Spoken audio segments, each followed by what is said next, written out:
Hello friends, आज हम discuss करेंगे प्रॉपर्टीज ऑफ अर्थमेटिक प्रोग्रेशन।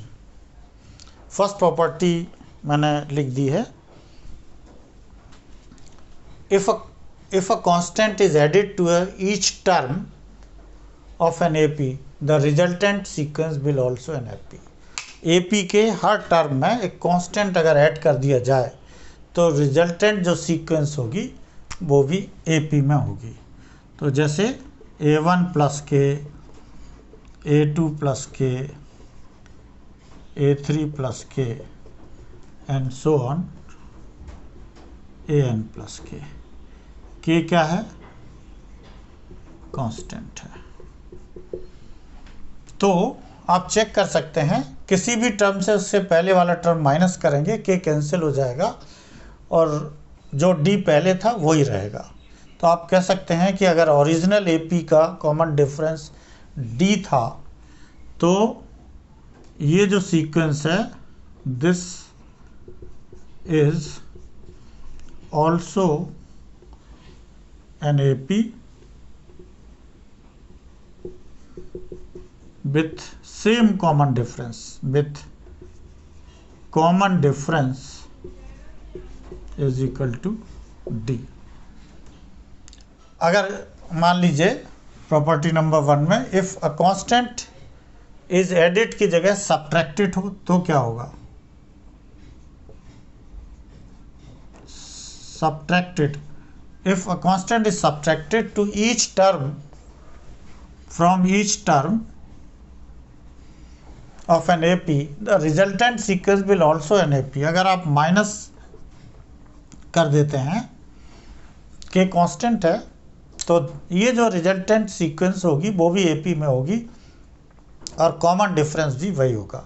तो इस प्रॉपर्टी से ये कहना चाहते हैं कि अगर किसी AP के हर टर्म में एक कांस्टेंट ऐड कर दिया जाए या सब्ट्रैक्ट कर दिया जाए तो जो रिजल्टेंट सीक्वेंस होगी वो एपी में ही होगी और कॉमन डिफरेंस वही रहेगा जो ओरिजिनल एपी का था, यानी पहले डी था तो अब भी डी होगा।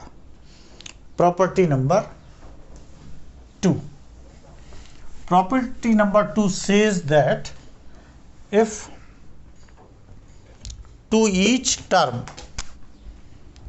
प्रॉपर्टी नंबर 2, इफ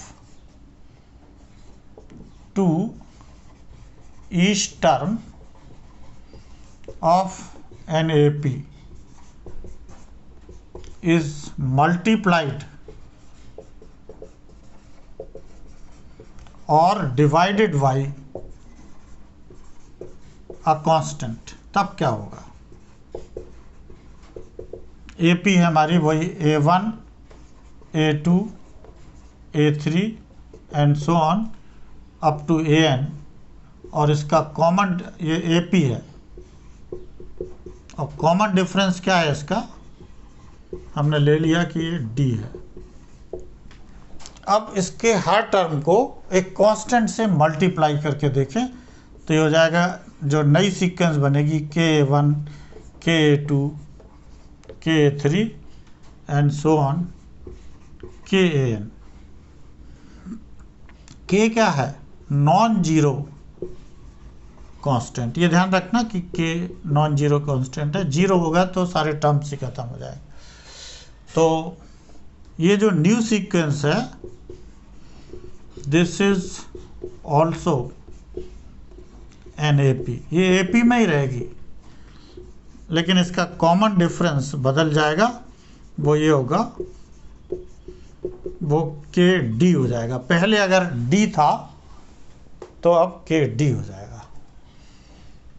अब मान लीजिए हमने डिवाइडेड का भी केस लिया है, if to each term of an AP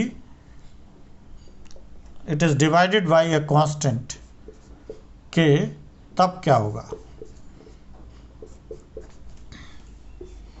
तो this is also an AP with a common difference d by के।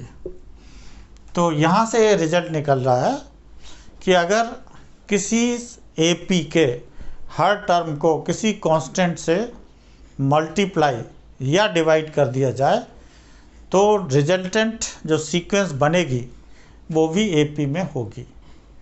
लेकिन मल्टीप्लाई के केस में उसका कॉमन डिफरेंस KD हो जाएगा, जहाँ K वो कांस्टेंट है जिससे मल्टीप्लाई किया है, और डिवाइड वाले केस में DYK हो जाएगा जहाँ जिस कांस्टेंट से डिवाइड किया है। पर यह ध्यान रखना है कि K should be a non zero constant. Property number 3, property number 3 है late an is equal to an plus b is a nth term of a sequence। किसी सीक्वेंस का ये nth टर्म है। ये आप देख रहे हैं कि यह है n की पावर 1 है, तो आप कह सकते हैं कि this expression is linear in n में लीनियर है। अगर ये n में लीनियर है तो ये जो इससे जो सीक्वेंस बनेगी, sequence will be an AP, sequence AP में होगी, और इसका जो कॉमन डिफरेंस होगा, कॉमन डिफरेंस वो हो जाएगा coefficient of n। Coefficient of n क्या है? यहाँ पे a है। अगर हम एग्जाम्पल ले लें, मान लीजिए an equal to 3n plus 5, तो ये क्या होगा? चूंकि n में लीनियर है, लीनियर मीन्स n की पावर 1 है, तो ये जिस सीक्वेंस का nth टर्म है वो सीक्वेंस AP में होगी, और कॉमन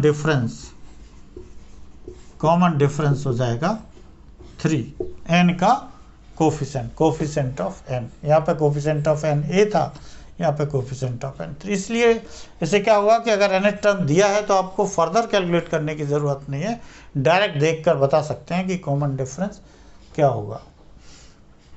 पर यह ध्यान रखना कि ये nth टर्म है और ये लीनियर, दोनों चीज़ें होना चाहिए, nth टर्म है और लीनियर है। अगर लीनियर नहीं है, n की हायर पावर से स्क्वायर है, क्यूब है, एंड सो ऑन है, तो ये जो सीक्वेंस होगी वो AP नहीं होगी। ये भी हमें ध्यान रखना है। अब मान लीजिए प्रॉपर्टी नंबर 4 लेते हैं। इसमें let Sn is equal to an square plus b is sum of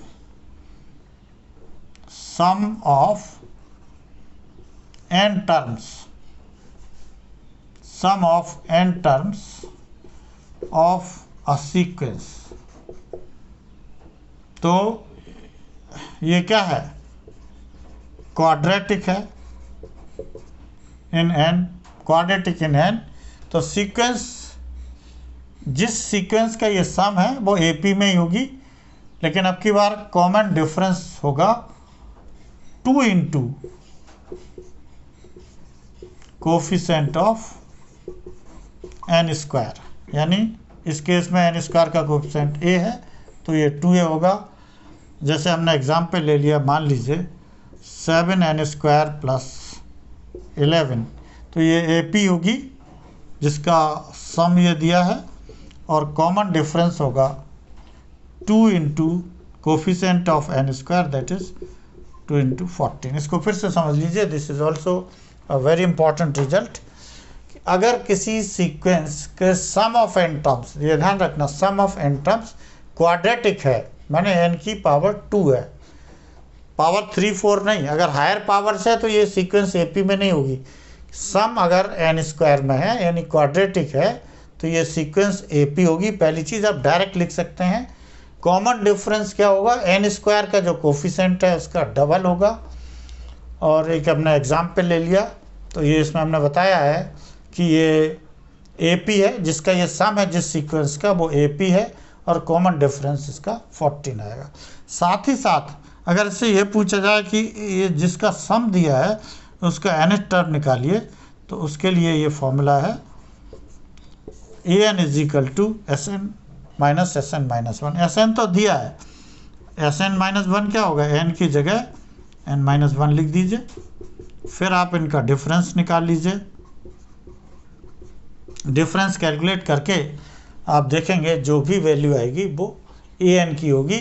और आप ये भी चेक कर लेंगे कि ए एन एन में लीनियर होगा, क्योंकि हमने पहले ही बताया कि अगर एन में लीनियर है एन टर्म तो वो ए पी होगी। चूंकि ये डिक्लेयर कर चुके हैं कि ए पी है तो एन में लीनियर होगा, यानी एन स्क्वायर वाला टर्म नहीं आएगा।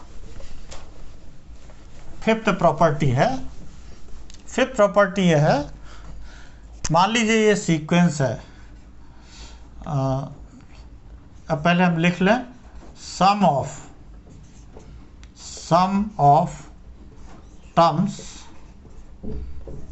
Equidistant from beginning and from end will always be equal to a1 plus an। इसमें ये कह रहे हैं, मान लीजिए सीक्वेंस है a1 a2 a3 and so on, last में an minus 3 an minus 2 an minus 1 an, एक टर्म और लिख लीजिए a4। ये एक सीक्वेंस है। Sum of terms equidistant from beginning, शुरू से बराबर दूरी पर एक टर्म ले लिया हमने दूसरा, तो लास्ट से भी हम दूसरा ही टर्म ले लें तो ये हो जाएगा ए एन माइनस वन। इसका सम फर्स्ट और लास्ट टर्म के बराबर होगा।